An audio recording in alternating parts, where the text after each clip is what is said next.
be talking to you about calming a crying baby. When you have a baby that's crying, it hurts you emotionally and it hurts you physically. One, because you don't want to hear your kids cry. It's just not something you want. And two, because physically it's going to be like headaches, and you sometimes just don't know how to calm them down. My speech is figuring out how to stay calm by identifying the problem, fixing the problem, and keeping your cool during the problem.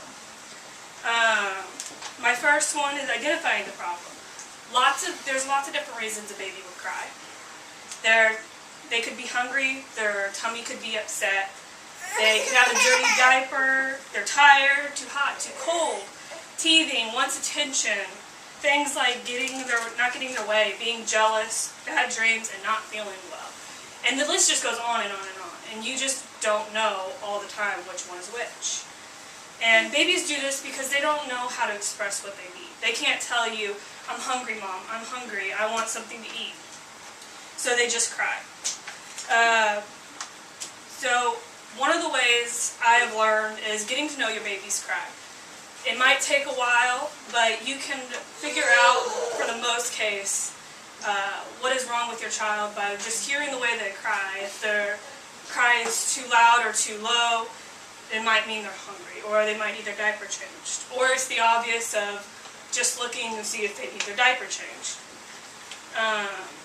So then you go on, you need to fix the problem. If they're hungry, the simple answer is you need to feed them. And you can have formula or breast milk, whichever one you're doing. My niece was breastfed,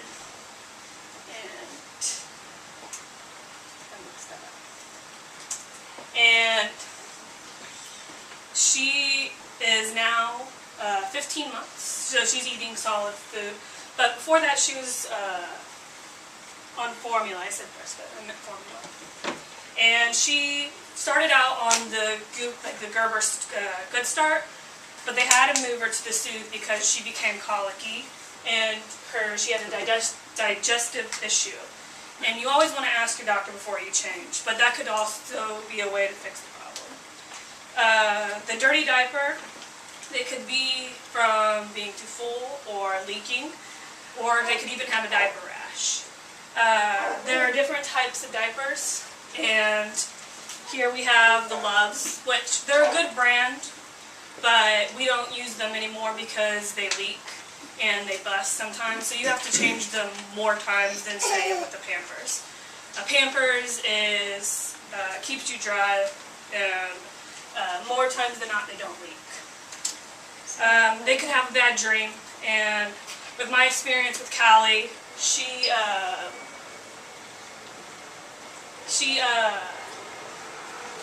doesn't really have bad dreams very often, as long as she does her bath.